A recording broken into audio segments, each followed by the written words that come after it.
Okay, back for another edition of In the News. Actually, a Friday the 13th edition. All right, if you have yet to go to reparationsnowdoc.com, please check out the Reparations Now the documentary at reparationsnowdoc.com, or it's available at Tubi as well. Please go to etmmediagroupstore.com, etmmediagroupstore.com, to get all the latest Reparations Now and Cut the Check merch. Also, for all of your Amazon shopping needs, please use the Amazon ETM affiliate link. Just access this link before you do all of your Amazon shopping, and it'll help us out with a little kickback on whatever you spend at Amazon.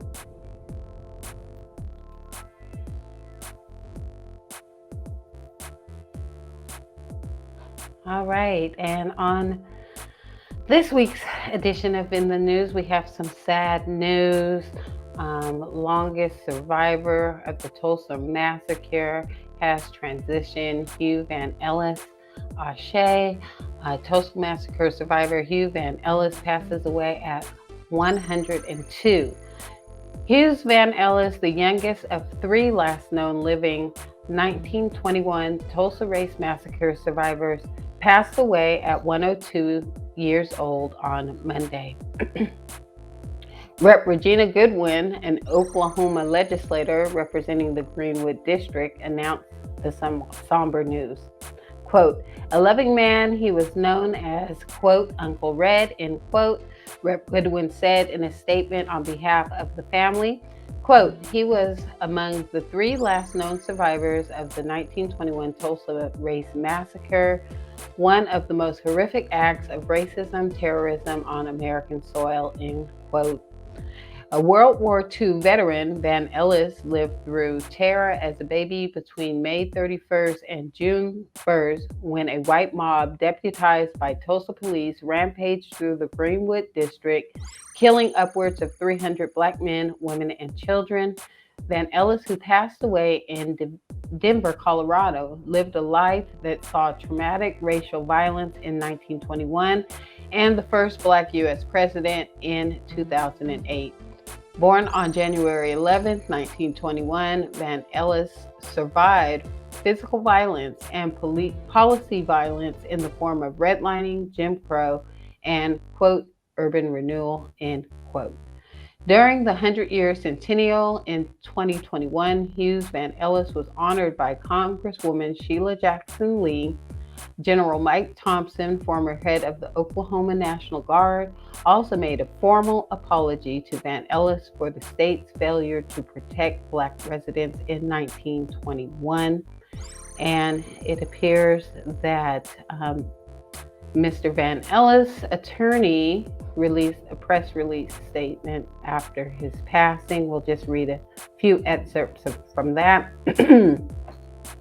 For immediate release, October 10th, 2023, Schultz, Roth, and Zabel, DeMario, Solomon Simmons, and the entire legal team are deeply saddened and overwhelmed with emotion over the loss of an American hero. Today we mourn the loss of Mr. Hughes, quote, Uncle Red, end quote, Van Ellis, a World War II veteran who at 102 was the youngest living survivor of the Tulsa race massacre and baby brother to the oldest living survivor, Viola Fletcher. All right, and then if you want to take a screenshot to read the rest, we're going to go on to the second page of this passage. With Uncle Red's passing, only two survivors remain with us, and time is of the essence for them to get a ruling in their case against the city of Tulsa and state of Oklahoma for decimating the Black Wall Street community and continuing the harm. We are truly grateful that the Oklahoma Supreme Court took our case so quickly after Judge Wall erred in dismissing it earlier this year. We hope the justices of Oklahoma's High Court rule swiftly in the interest of justice while Mother Randall and Mother Fletcher are still alive. We are in a race against time. And they go to end the press release by saying, "We send our deepest condolences to Uncle Red's daughters, Maylee Craft and Muriel Watson, his sister, mother Viola Fletcher, his nephew Ike Howard, and the rest of the family." Ashe. Wow, this is really unfortunate, but this goes, to once again those people are saying, oh, acts of terrorism and racism and enslavement. Oh, that was such a long time ago. But it's like, what are you guys talking about? Right, right. And also to the people who say, oh, no one's alive anymore, there's no one to pay. Well, that's because they're clearly running out the clock, waiting for people to die out so that they don't have to provide them the justice that they deserve. And in reading the press release on the surviving heirs, hopefully they'll be able to benefit now that Hughes Van Ellis has passed on. Absolutely. Best wishes to him and his family. Yes, Ashe. All right, so I guess I'm taking this one. It's all you. All right. Another Ashe to the great Rudolph Isley, who was, I don't know if he was the only founding member, but he was probably one of the founding members of the Isley Brothers and Shout songwriter. He transitioned at the age of 84. Singer-songwriter Rudolph Isley, one of the founding members of the R&B group the Isley Brothers, has died. He was 84. Isley Brothers Ronald confirmed his death in a statement to USA Today Thursday. A cause of death was not disclosed. TMZ was the first to report the news. "There are no words to express my feelings and the love I have for my brother," Ronald said. "Our family will miss him, but I know he's in a better place." Comprised of brothers Rudolph, Marvin, O'Kelly, Ronald, and Ernie Isley, and rounded out with musician Chris Jasper. The Isleys formed in Cincinnati and at one time included 5 brothers. Rest in peace.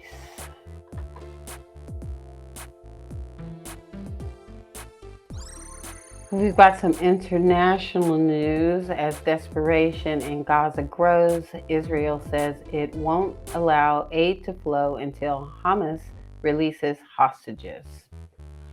Jerusalem.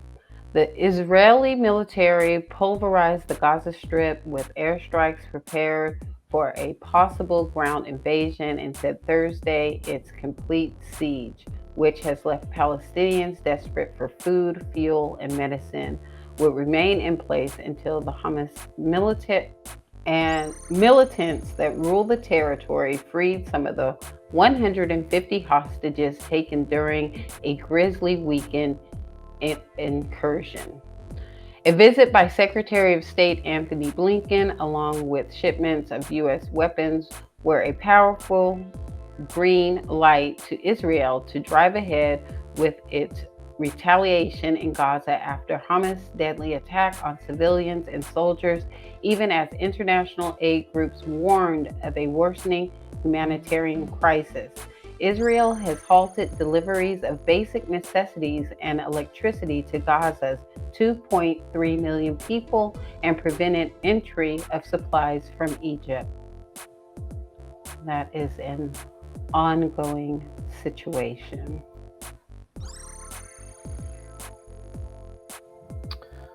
So it looks like some Black Americans may be divided over Hamas' attack on Israel, which raises some questions on solidarity.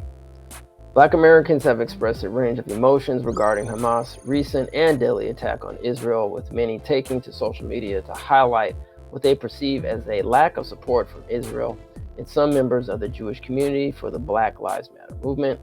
Numerous posts on social media platforms feature hashtags like BLM and PLM, underscoring the perceived parallels between the struggles of Palestinians and African Americans in their fight against systemic racism. Another post drew attention to what the author viewed as a lack of awareness about the treatment of Black people in Israel, saying, if African Americans knew how Israel treats Black people, Black lives don't matter in Israel. In a joint statement released on Saturday, October 7th, NNPA, the National Newspaper Publishers Association, Chair Bobby Henry and NNPA President and CEO Dr. Benjamin F. Chavis Jr.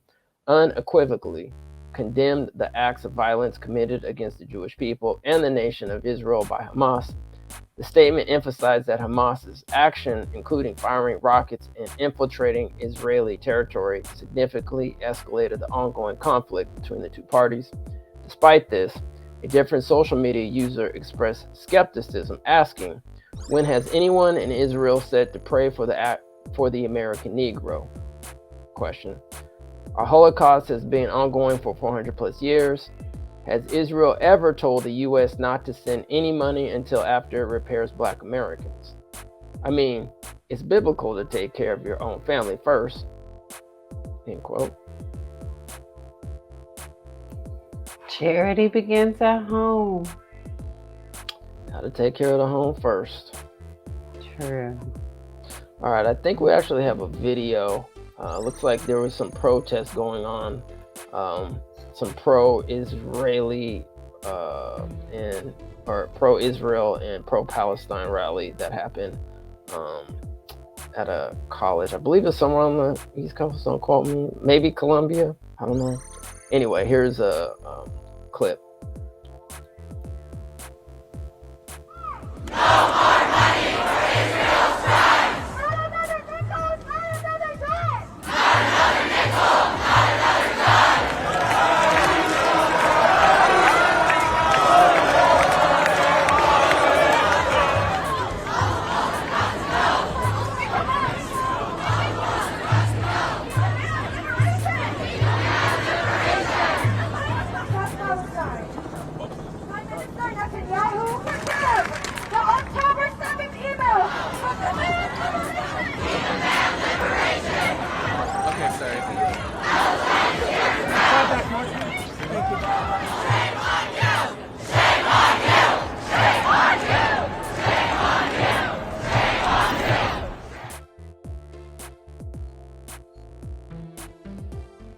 Okay. There you go. I'll just keep my true feelings to myself. Don't want to get the channel shut down, nothing like that. Just Appreciate move on that. to the next story. Black student suspended over his hairstyle to be removed from his school. A Black student who spent more than a month on in-school suspension over his dreadlocks has been told he will be removed from his Texas high school and sent to a disciplinary alternative education program on Thursday. After serving more than a month of in-school suspension over his dreadlocks, a Black high school student in Texas was told he will be removed from his high school and sent to an alternative education program. Daryl George, 18, is a junior at Barbers Hill High School in Mont Bellevue and has been suspended since August 31st. He will be sent to EPIC, an alternative school program, from October 12th through November 29th for, quote, failure to comply, end quote, with multiple campus and classroom regulations, the principal said on Wednesday, in a letter Wednesday provided to the Associated Press by the family. Principal Lance Murphy said in a letter that George had repeatedly violated the district's, quote, previously communicated standards of student conduct, end quote. The letter also says that George will be allowed to return to regular classroom instruction on November 30th, but will not be allowed to return to his high school's campus until then, unless he's there to discuss his conduct with school administrators. Barber Hill Independent School District prohibits male students from having hair extending below the eyebrows, earlobes, or top of the t-shirt. According to the student handbook, additionally, hair on all students must be clean, well-groomed, and geometrically and an unnatural color or variation. The school does not require uniforms. George's mother, Derisha George, and the family's attorney deny the teenager's hairstyle violates the dress code. The family last month filed a formal complaint with the Texas Education Agency and federal civil rights lawsuit against the state governor and attorney general, alleging they failed to enforce a new law outlawing discrimination based on hairstyles. The family alleged Georgia's suspension and subsequent discipline violate the state's Crown Act, which took effect September 1st. The law, an acronym for, quote, create a respectful and open world for natural hair, end quote, is intended to prohibit race-based hair discrimination and bans employers and schools from penalizing people because of hair texture or protective hairstyles, including afros, braids, dreadlocks, twists, and bandanas. All right. I mean, I don't know if this is important or not, but I think it says bars instead of bans, employers. Oh, bars. Yeah, Bars or bans. It's kind of the same thing, but kinda. I guess. Man, that's crazy. Yeah, I mean, his hair is, perfectly tied up. I mean, what do they expect? I've read other articles that say, oh, if he let it down, it would be below it. Well, it's not down. Well, even if it was down, so what? I mean, this is just ridiculous, man.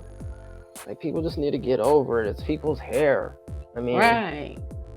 Golly. Shout out to the Crown Act. I hope, his family and, him in particular get some justice out of this, because this is, man, we have bigger fish to fry, and worrying about people's hair texture, style, what it look like. To his education. All this time that they've gone, and now he's got to go to a disciplinary school, which will probably go on his record. So, I mean, it's just a whole, racket to get you caught up in the system. I mean, especially it says there to discuss his conduct. Right. His conduct? What do you mean his conduct? I mean, did he disturb? Like, just because of his hairstyle? Nah. I hope they sue the mess out of the education and school system there. Yeah, it sounds like they've got a civil rights lawsuit pending. So best of luck to the George family. Wow.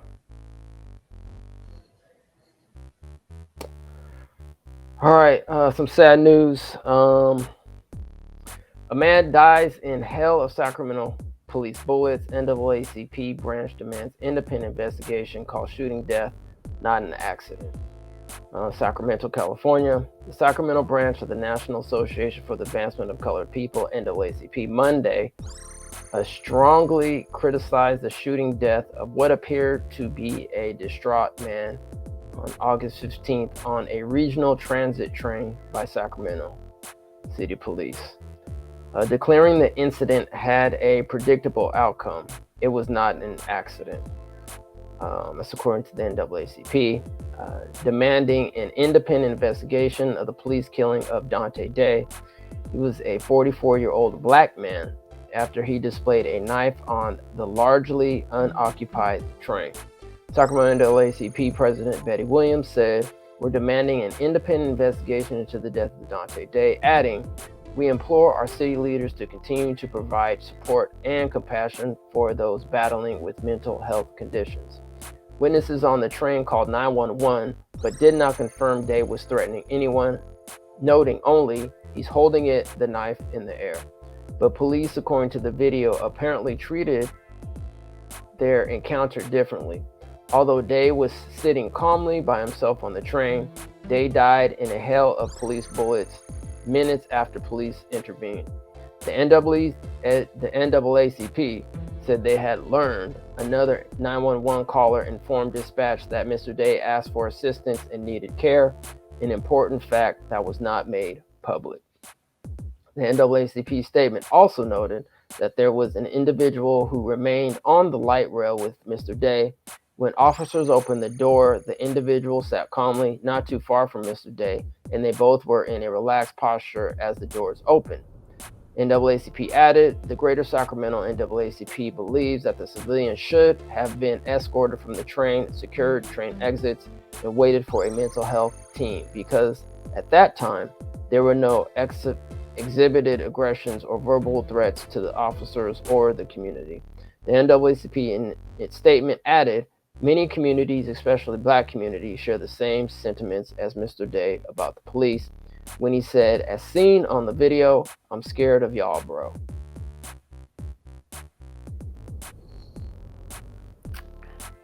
So what happened to de-escalating a situation? Well, looks like it didn't happen according to that story, so. Yeah. Another unfortunate story dealing with the police. An attorney representing the family of a Black man who was fatally shot at his home by police on Friday. Police said Friday that officers did not give the man time to respond before they opened fire. Steve Perkins, 39, was killed by police September 29th in Decatur in a confrontation that began with the tow truck driver trying to repossess Perkins' truck. The driver reported that Perkins flashed a gun, so officers accompanied the driver when he went back to the home, police said. The Decatur Police Department said Perkins turned the gun towards one of the officers and they shot him. The Alabama law enforcement agency said Perkins had a handgun with a light on it. Lee Merritt, an attorney representing the Perkins family, said video from neighbors' home security systems indicates the officers accompanied the tow truck driver onto the property, but did not announce themselves and opened fire within a second of telling Perkins to get on the ground. Perkins did not appear aware of their presence, Merritt said. In the home surveillance camera video published by WAFF, an officer is heard shouting, quote, police, get on the ground, end quote, and shots are then immediately fired in rapid succession. Quote, they jumped up, they shouted, pow, end quote, Merritt told the Associated Press. Quote, the policy of not announcing yourself and creeping up onto people's properties, they will tell you it's for officer protection so that they are not ambushed, but what they did here was ambush Steve, end quote, Merritt said. In a statement, Perkins' family said his truck was not in repossession, which is why he was disputing the tow. That's just a shame. Yeah, that seems excessive, definitely. And the tow truck driver, should have verified all his details if indeed the car was not even, in repossession status. Yeah, they both Dante Day and Steve Perkins, rest in peace. Rest in peace, Ashe. All right, so little different news.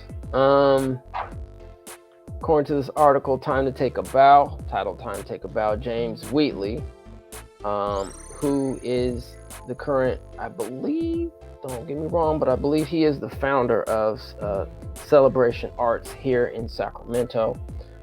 He's directed plenty of plays at the probably one of maybe two Black-owned art theaters here in Sacramento. But he is currently, I believe, retiring from his directorship over the studio, or the art center, I should say, theater here in Sacramento. So let's read the article. James Wheatley prepares to step away from Celebration Arts, Sacramento's premier Black theater company. Wheatley, 83, was born and raised in Los Angeles, and like many others in the city, the arts was his passion.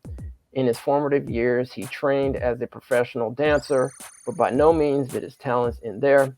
Throughout his career, he said yes to everything related to the arts. He learned how to play the piano and harmonica and built sets and lights for his performances, sometimes by himself. Wheatley trained his voice to become a singer at the University of Southern California School of Music. Though he couldn't stay away from the stage, he always kept a full-time job with some sort of government entity.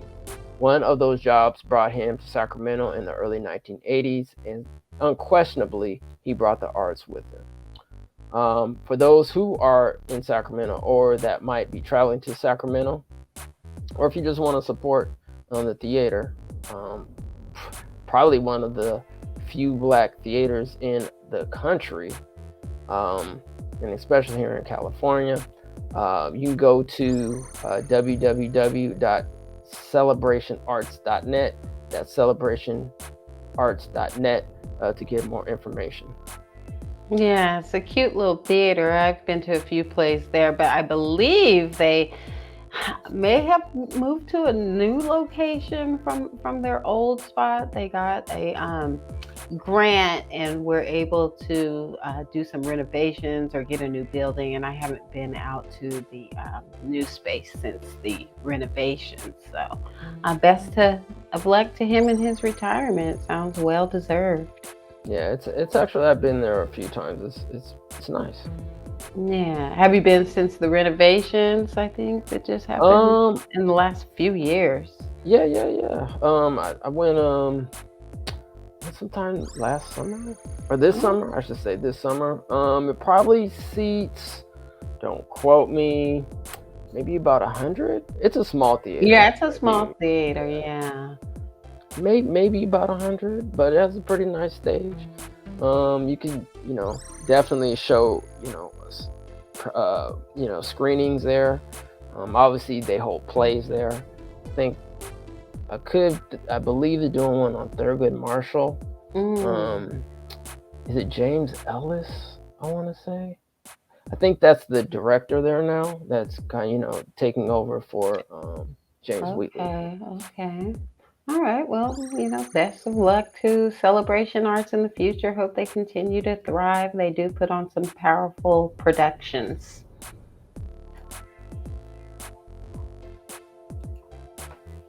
All right. In other entertainment news, or the arts news, I should say, SAG-AFTRA talks break down after studios engage in bullying tactics. In a statement released to members shortly after midnight, union leaders have shared news that talks have broken down in large part due to studios engaging in, quote, bullying tactics, end quote, before walking away from the bargaining table completely. This is obviously a huge blow and major letdown to what looked like solid progress for the SAG-AFTRA strike. The union has expressed their, quote, profound disappointment, end quote, in this latest development and has urged members to be sure to show back up at the picket lines to keep expressing their solidarity. Here's everything we've learned from the statements from both sides. Bully tactics, and bad faith. It sounds like one of the largest issues still, as it always does, comes down to money, according to Variety. The union proposal to share in streaming revenue has always been a hot button topic, and it sounds like a large part of the breakdown has to do with agreeing on what that revenue share looks like, with sides failing to agree on how much the proposal would cost the streaming platforms per subscriber per year. Quote, we have negotiated with them in good faith, despite the fact that last week they presented an offer that was shockingly worth less than they proposed before the strikes began. These companies refuse to protect performers from being replaced by AI. They refuse to increase your wages to keep up with inflation, and they refuse to share a tiny portion of the immense revenue your work generates for them, end quote, SAG-AFTRA. That's interesting, because, two things here, right? When it comes to, Black American descendants, and when people say, oh, well, why do you need to get paid? Why do you need, to get compensation? Well, first of all, when it comes to reparations, that's part of the compensation, right? So it's just interesting, like the AFTRA, the Writers and the Screen Actors Guild, to say, oh, well, we don't need to pay you, but maybe, we'll put it into education. Maybe we won't pay you, maybe we'll put into other programs. So it's just interesting that, when it comes to when people are looking to get paid for their services and what they've rendered, that when it comes to, our ancestors and then the harms that come from it, it's not like they say the same thing. Right. And then on top of it, you are working. It's not like you're independent production, like you are working for somebody. So when you say it's your work, yeah, that's true, but you're an employee at that particular time, or independent contractor, working for them. So I get it. I understand. I mean, we're all not independent and we're all not entrepreneurs, but I mean, when you are working for somebody, you are working for somebody. Right, and you should be getting paid. So, I mean, the fact that they came back to the table with an offer that was less than what was on the table before the strikes began, I mean,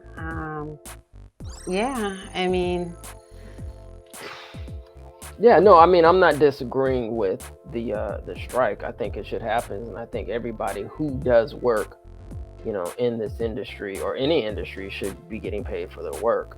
That's not fair, to those who work.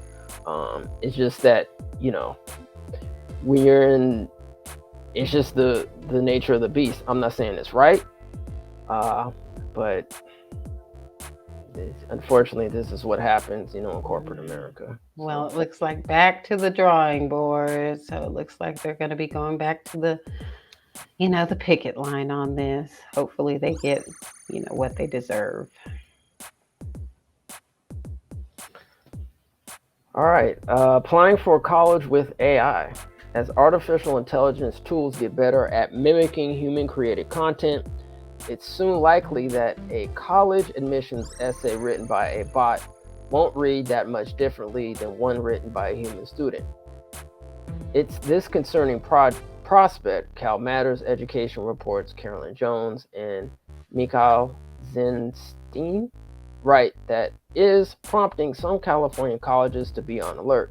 As part of its fraud policy, the college application tool Common App, used by the University of Southern California, Stanford University, Caltech, and 1,000 other institutions nationwide, added a restriction in August on, quote, substantive, end quote, use of AI in admissions applications.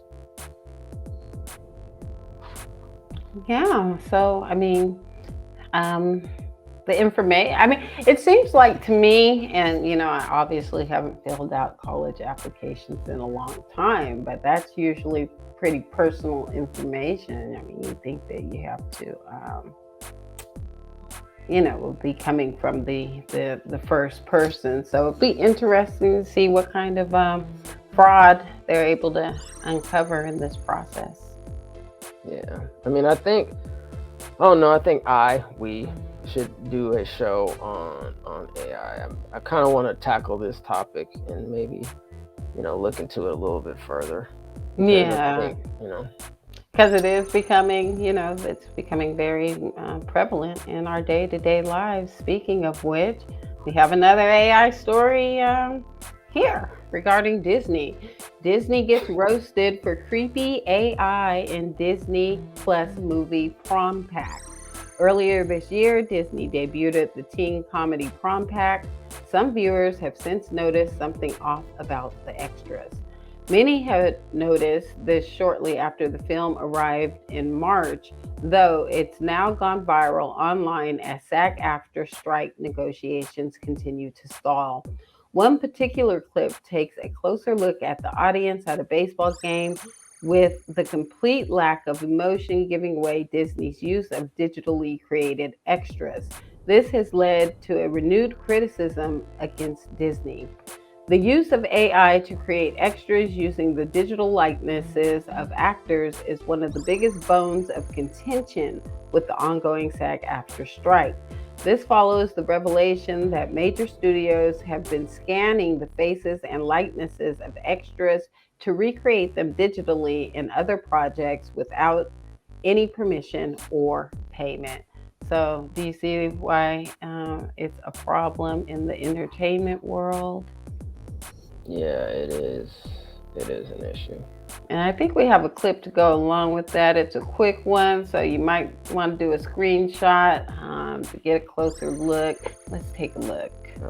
And just to know, this is fair use, and so we are critiquing this content. This is fair use. Today. Oh my God, what is that? Oh my God, what is that? Yeah. Yeah. I don't even know what to say about that. We'll see if it's going to be popping up in more and more of our entertainment options. Man. Mary Lou Retton's daughter provides update with Olympic legend fighting for her life. Decorated Olympian Mary Lou Retton was still fighting to overcome a rare form of pneumonia on Wednesday afternoon. One of Retton's daughters, McKenna Lane Kelly, wrote on a fundraiser earlier this week that her mother, a gold medal gymnast in the 1984 Olympics, was, quote, fighting for her life against the disease. Kelly posted an update on her Instagram stories Wednesday. My sisters Skylee, Shayla, Emma, and I would like to thank everyone for the outpouring of love and support for our mom, the post read. Mom is in ICU and continues to fight. She is getting incredible medical care. Thank you to all the doctors and nurses. We ask for continued prayers and positive thoughts for our mom. Retton, 55, won 5 medals, including becoming the first American woman to take gold in individual all-around competition at the 1984 Olympics in Los Angeles. She additionally won 2 silver and 2 bronze medals. The Olympic accolades earned her Sports Illustrated Sportsperson of the Year honors. In the fundraiser on Spot Fund earlier this week, Kelly wrote that her mother has been in ICU for a week and she is uninsured.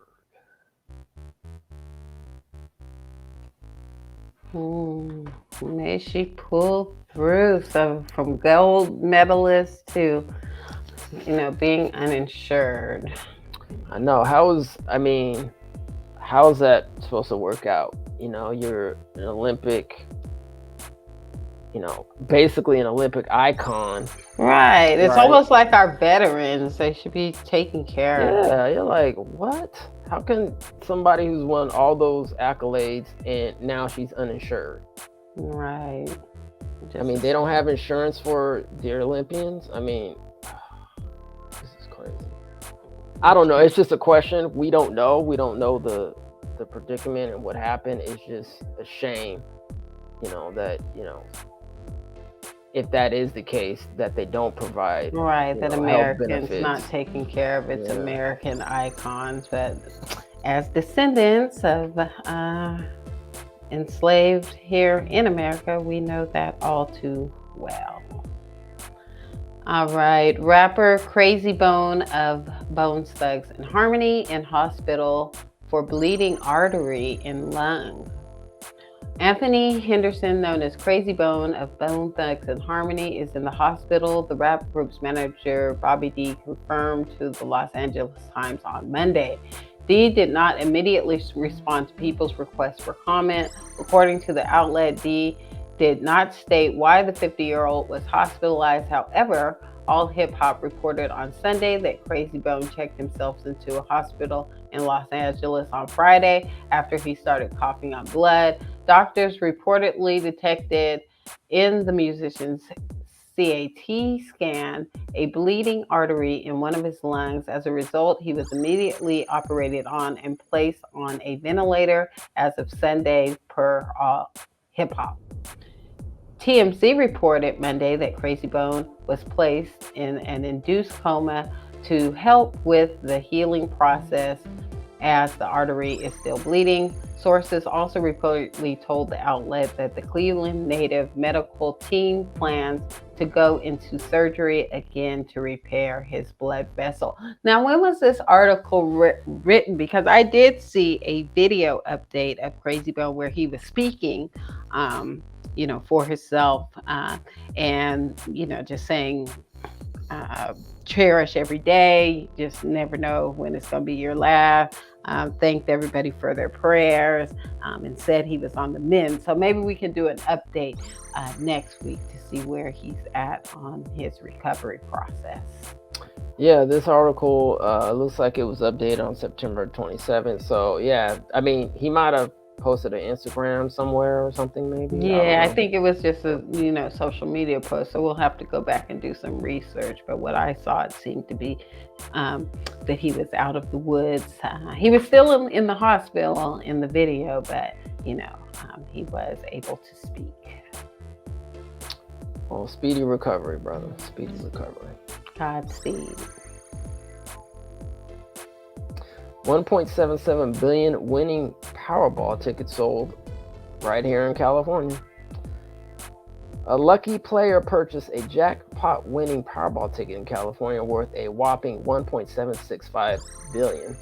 Lottery officials announced Wednesday night, quote, a single ticket sold in California matched all 6 numbers drawn Wednesday night to win a Powerball jackpot worth 1.765 billion. Powerball officials said in a news release. The jackpot has a cash value of $774.1 million. The winning numbers were 22, 24, 40, 52, 64, and the Powerball was 10. For those who actually paid Powerball, there you go. I wonder where in California. Usually it'd be in LA. So yeah, most likely it's probably in Southern California, but I don't think, there's a specific,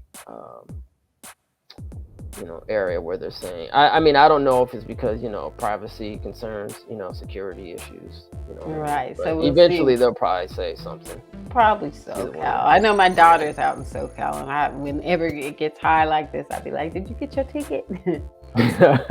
They be lucky in SoCal, and it's her birthday today, this Friday the 13th. Happy birthday, happy baby. birthday. All right. As far as them birthday gifts coming in the mail, it looks like USPS is proposing its 5th postage hike since 2021, a move critics call unprecedented. The U.S. Postal Service wants to boost the cost of postage in January, which would mark the 5th rate increase since 2021 and come on the heels of July postage hike.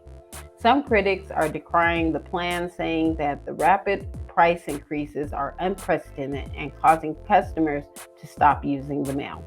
The USPS on Friday said it filed notice with the Postal Regulatory Commission to hike rates beginning on January 21st, 2024. The new prices would raise the cost of first-class forever stamp from its current 66 cents to 68 cents, while other mailing costs would also rise.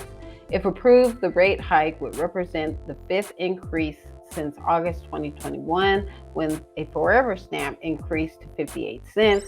In announcing the latest proposed hike, the Postal Service said that higher rates are needed to offset inflation and, quote, the effects of a previously defective pricing model, end quote. But critics and postal experts have grumbled that customers are paying more while getting less for their money. Yeah, so I mean, a lot of entrepreneurs can be impacted by that. I know we do some shipping of products, or even just sending out flyers right here to destinations in California. It's like over $10 per package. Wow. Yeah, so it adds up. Everything, is on. I'm not going to say they're blaming it on inflation, but they're blaming it on inflation. Inflation hits, so let's just raise the prices on everything. Right. And if we look at this stock image that I have up here in the corner. It says July 4th, 1959. Stamps were 4 cents, and now, like I said, creeping up on. Man, it's about to be $1 soon. That's all. Exactly. I said creeping up on $1. Holla. California becomes the first state to ban 4 food additives linked to disease. California has become the first U.S. state to outlaw the use of 4 potentially harmful food and drink additives that have been linked to an array of diseases, including cancer, and are already banned in dozens of countries. The California Food Safety Act prohibits the manufacturing, distribution, and sale of food and beverages that contain brominated vegetable oil, potassium bromate, perfluoroalkyl, and red dye 3, which can be found in candy, fruit, juices, cookies, and more. Backers of the law say it doesn't mean popular products will suddenly disappear from store shelves, but rather that companies will have to tweak their recipes to be able to offer the same food and drink items with healthier ingredients. And for those who want to look into more of this bill, it's Assembly Bill 418, which was signed by Gavin Newsom on 10/7/23.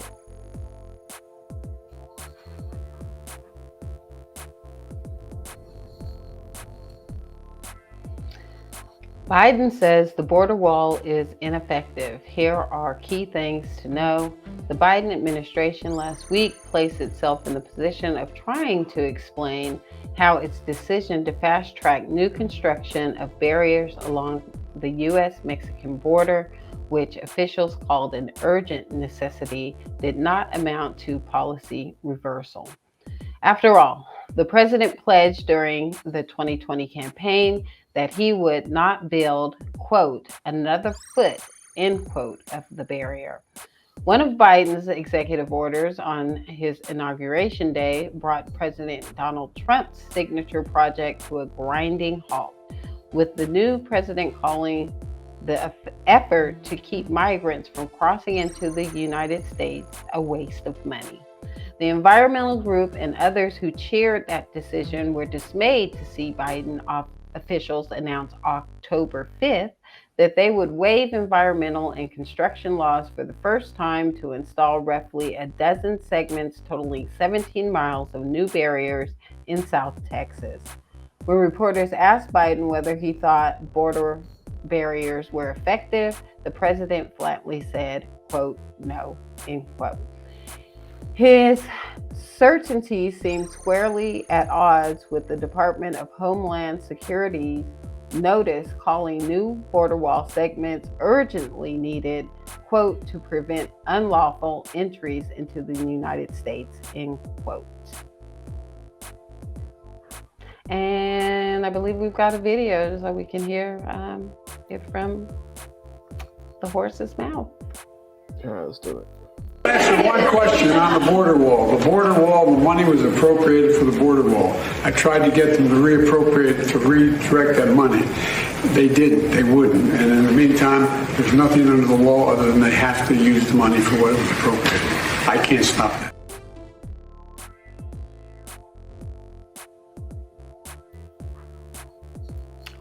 All right. So it looks like we're getting some more border wall. However, reluctantly, this administration is about building it. Albertsons merger threatens 5,750 SoCal jobs, and Newsom kills layoff bill. With a tectonic grocery store chain merger between Kroger and Albertsons awaiting FTC approval, the union representing workers is warning that thousands of SoCal jobs are on the line when grocery stores close as a result of the merger. This article was written in Los Angeles, California. The California Governor Gavin Newsom dealt the grocery workers a major blow over the weekend when he vetoed Senate Bill 725, which would have given workers laid off as a result of a merger or acquisition a week's severance pay for every year of service.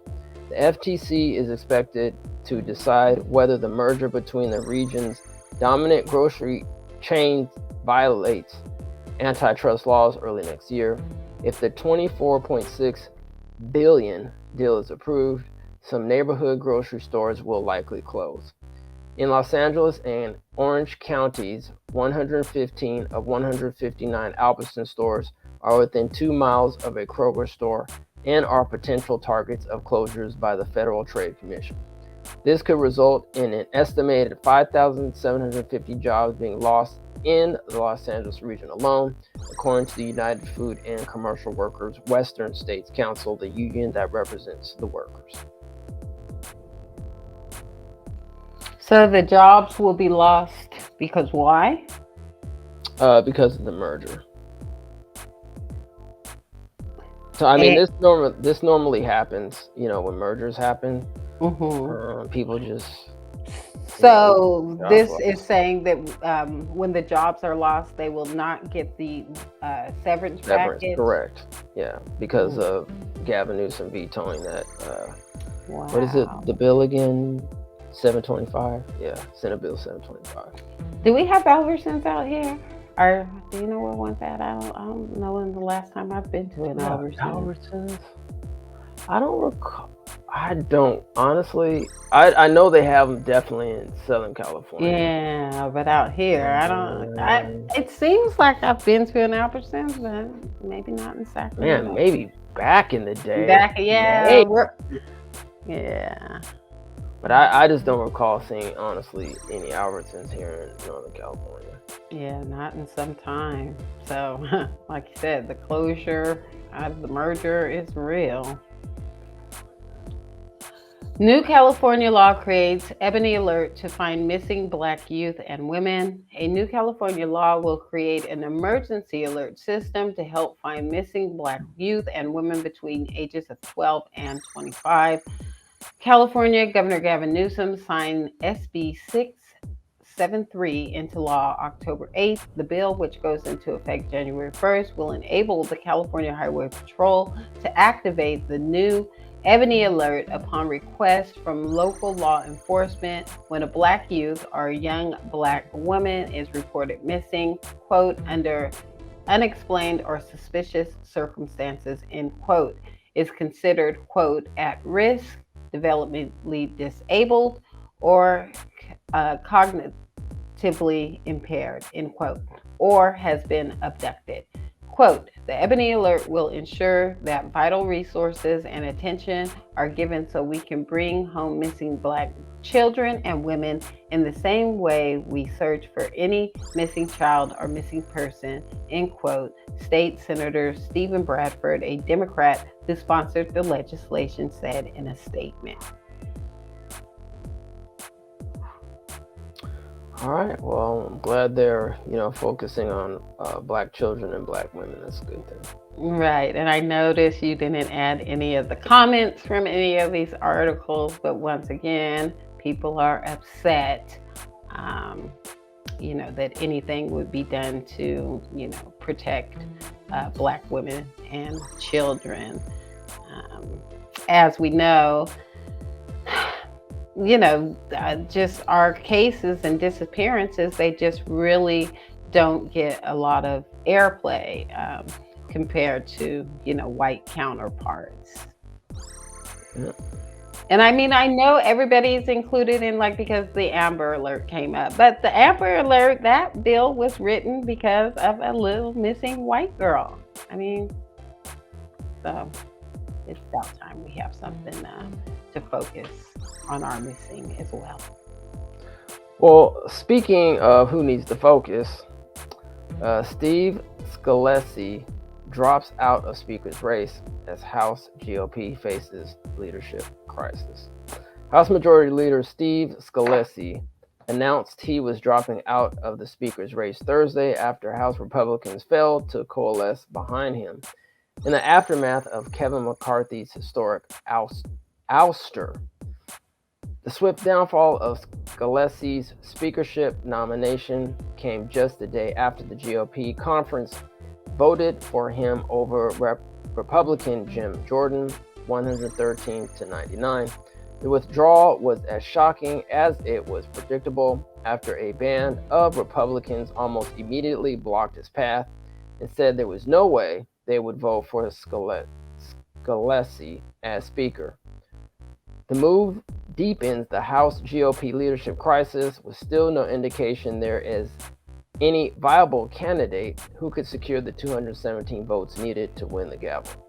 Republicans will now have to scramble to find a path forward as the House remains in a speakerless paralysis. The chaos has promoted some Republicans to call for expanding the powers of the interim speaker. I guess we have a little video clip. Once again, fair use. Once again, fair use. Hey, first let me, I know we've been following this. It's been quite a journey, and there's still a long way to go.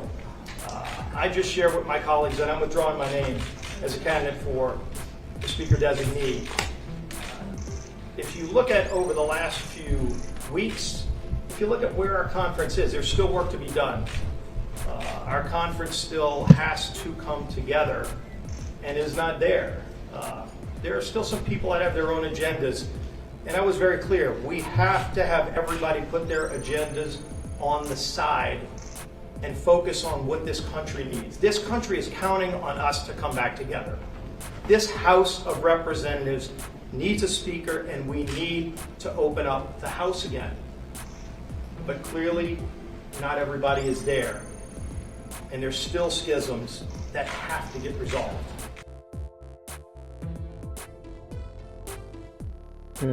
That's just a hot mess. Yeah. Is there, well, I know you mentioned, we were talking about this earlier, the November 17th deadline before the government shut down. So that's the drop dead deadline to get this done before November 17th. It's kind of the barometer that we're looking at. Yep. All right. Well, we better get her done. Get her done. All right, in other news, there was a National Reparations Convention this past weekend. If anybody had the chance to catch that, it's out there floating around, available to view on YouTube. Here's just some information about it. Ambassador Dr. Talida Bronner and attorney Malik Z. Shabazz of the National Reparations Convention 2023 joined On Point with Gwendolyn Stokes to highlight their event this October 7th and 8th at the Georgia State University Student Center East Auditorium at 55 Gilmer Street. The NRC is a coalition of grassroots organizations, scholars, legislators, leaders, and activists who are part of the reparations movement. In short, members of the movement are Afro descendants, who are those who were forcibly dispossessed from their homeland, Africa, and transported to the Americas, and slavery diaspora for enslavement. Slavery in America lasted 400 years, causing those enslaved to lose all self-identity. Quote, "We want full and complete reparations," end quote, said Bronner. "We could mean land a check or restoration of human rights," she adds. The NRC expects to have representatives from all levels, including the local level, with the member of the Fulton County Reparations Task Force for the Pan-African National Movement.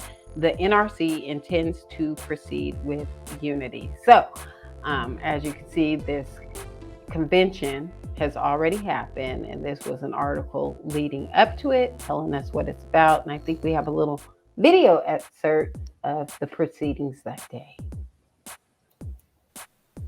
Everyone in here knows we need an identity as Black people. We need a collective identity, because we identify different ways, and for us to go after our reparations, we need to go there as a people.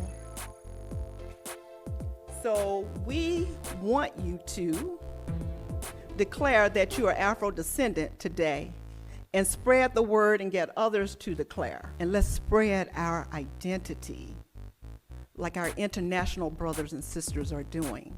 They are already calling themselves Afro-descendant.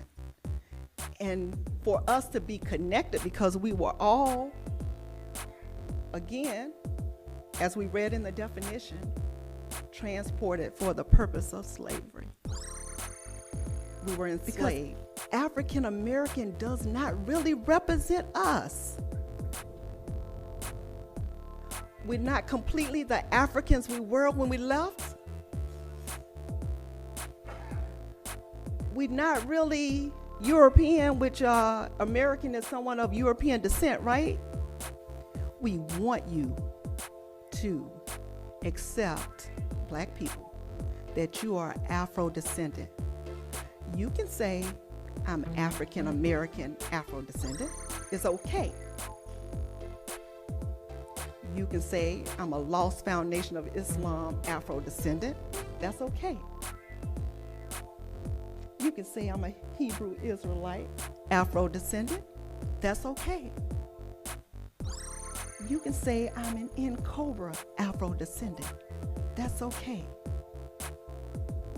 But we want you to accept it, wear it, put it on, show out with it, make it cute,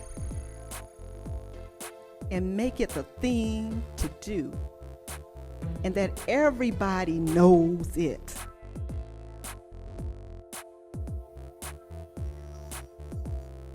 Make it cute. Wonder if they actually sent out a survey on this. I mean, what do you think is the end game with this? I mean, Afro-descendants, is just a cute little catchphrase you're supposed to call yourself, or is there some plan to, I don't know, get it added to, official records and documentation? What's going on here? You bring up a great question. No idea what the purpose is. I mean, what if you don't have an afro? I mean, I'm just saying. So, because there are some black people that don't have afros. But yeah, I don't know, what the purpose of this really is. I don't think, I could be wrong, but in terms of the the OMB or the U.S. Census, I don't think we've ever been termed or used the term Afro. I know it's been thrown around like Afro has, we've used it in like other lexicon, right? But historically, I don't think we've ever called ourselves, at least identified as a collective as Afro. Yeah, we'll have to do some further research on that, because there was some information out there floating around that this term has been in use since 2002, I believe it said, if I'm not mistaken. And there was some information on the OMB website, so we'll have to take a look at that. And speaking of the OMB, isn't there something coming up next week? Maybe we'll get some more insight into the Afro-descendant discussion at the OMB session planned for next Tuesday, I believe it is. Yeah, I think there's OMB, the U.S. Census is having their second webinar, I think it is. Just looking it up. Webinar. Yeah, I think it's, let's see here. So I believe they're having it, we'll let y'all know when it's coming up. I think it's coming up next week. We're going to actually try to stream it. But yeah, I think it's coming up. I want to say next week. Yeah, so stay tuned for that. Stay tuned for that. Yeah, I think they're going to have, it's going to be basically the results of what happened. Was it this summer? I think it was this past summer, right? Yeah, people were still giving testimony this summer. Yeah, to see who's going to be named what, and how they were going to be named. So I guess they're, going through results right now for that. And I don't know if they're giving, feedback from it right now from the community, but I know they're having some webinars. So if we can, we're going to possibly try to stream it here on even the Mass Media Group. So be on the lookout. Be on the lookout. So hit the notification bell so you don't miss any programming. And as you can see from this last segment here, it's very important to stay on top of, what is being determined as far as, identity and ethnicity. Yep. All right, so thanks for joining, and I guess we'll see you Sundays right here on Amend the Mass Media Group. We're still going through the, I believe, Assembly right now, so we're going through the Assembly here in California. Yes, so please join us for that. That's Sunday, 10 a.m. Pacific Standard Time. All right, that's in the news. In the news.